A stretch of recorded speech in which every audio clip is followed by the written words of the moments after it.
Yeah, they call this saying the quiet part out loud when a Democrat basically says white people are all the bad guys and that they can take this country over.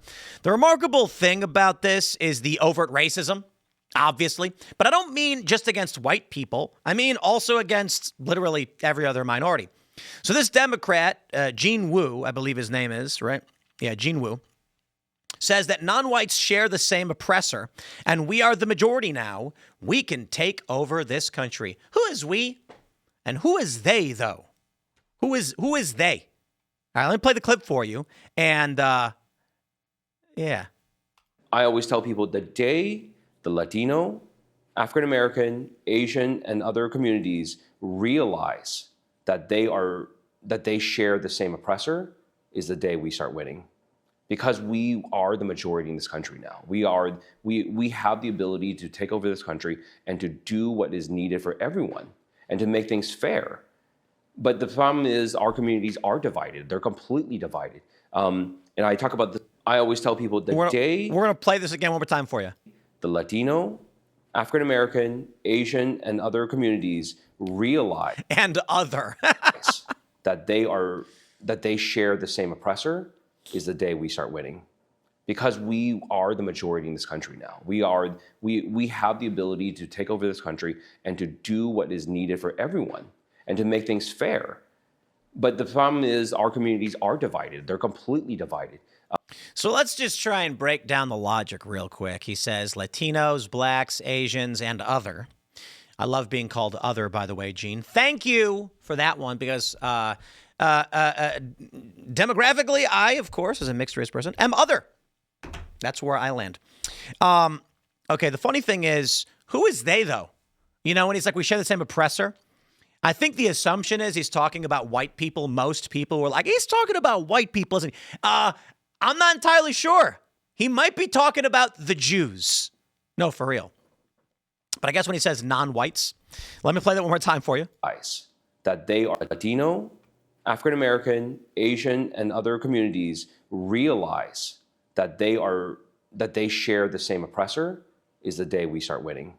Because we are the majority in this country now. We have the ability to take over this country. I always tell people the day the Latino, African American, Asian, and other communities realize that they share the same oppressor is the day we start winning.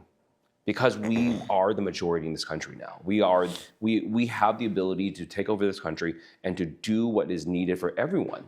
So he never said non-whites, which is why when I first heard this, I was like, bro, they could be talking about white people because the left loves to talk about white supremacy all day, but he could be talking about the Jews. Let's not forget that.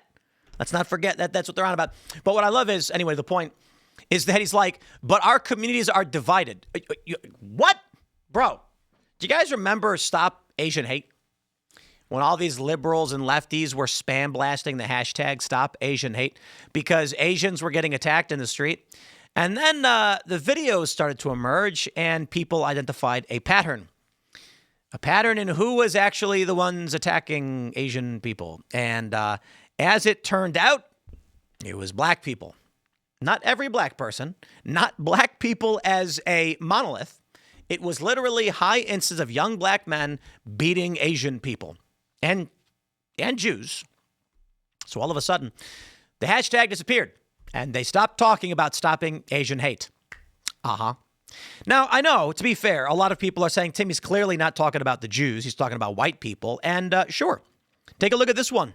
Bakari Sellers tells Don Lemon the country needs a fumigation of MAGA or a cancerous excision.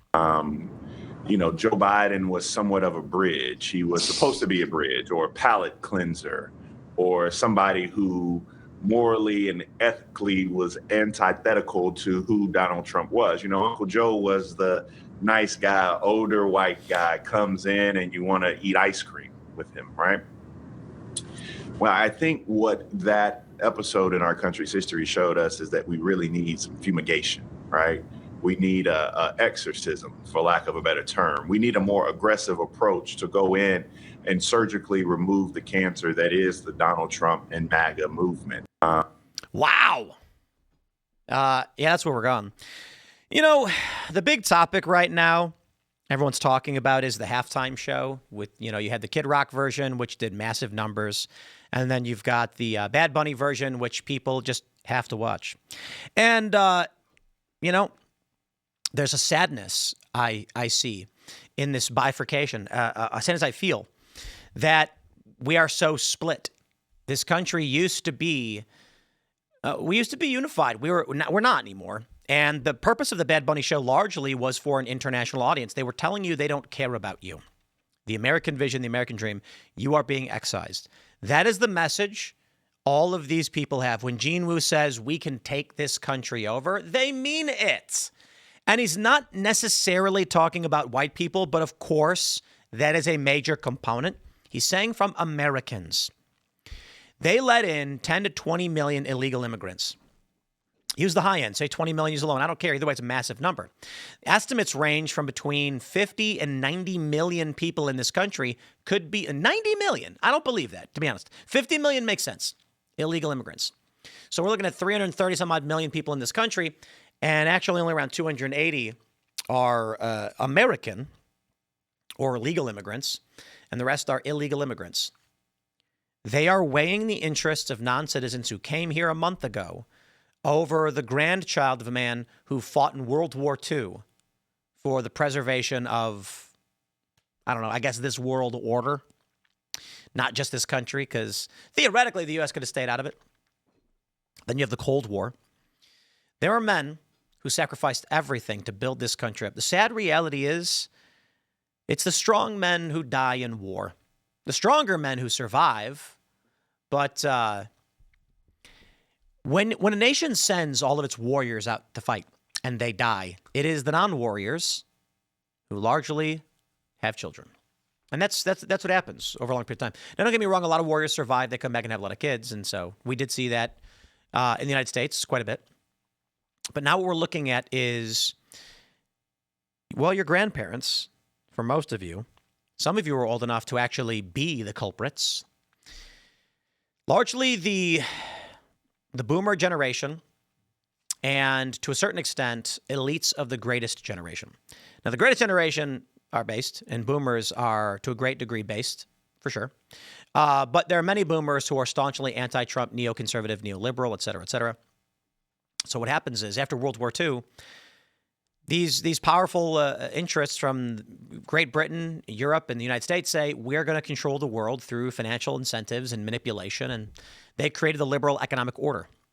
It's the liberal economic order. The idea is the liberal systems, and I don't mean politically liberal, but the philosophically liberal systems of the United States and the West, using economics to control the planet. And this has resulted in everything we're seeing now, where they would sacrifice and destroy our legacy, our traditions, for the purpose of unifying the planet, so they believe. There are a lot of views on this. I believe the principal conspiracy, and I say conspiracy, but like the plan. Look, the truth is, powerful politicians, corporate elites, they do make plans. It's not even, but it is a conspiracy.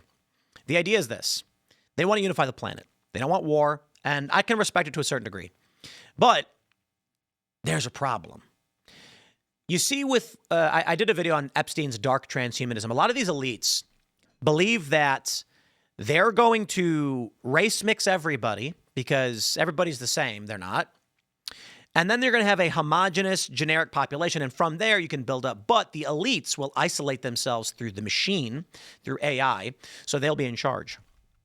It's kind of like Elysium, if you've ever seen that movie, where all the poor people speak Spanish and live on work and get crap wages, and all the rich people live in a space station where it's beautiful with good air. The general idea is, there's a lot of, I would argue, limited perspectives in the conspiracy space. Many people on the right. The Great Replacement, they say that they're trying to replace white people. No, they're trying to take all the different races and shuffle them together to create one human race. And there's pros and there's cons to it. Genetic homogenization scientifically is detrimental. There is something called hybrid vigor, where it's actually based on region where your DNA, your genetics originate from. The further away it is, the higher propensity for robust, strong humans. It's called hybrid vigor, despite the fact that it's not really hybridization because we're all humans. But for humans, if you are to have children with someone from a further point from you on the planet, there's a correlation between more robust genetics. It's just true. This is not an advocacy for making commercials where everybody's mixed race all the time.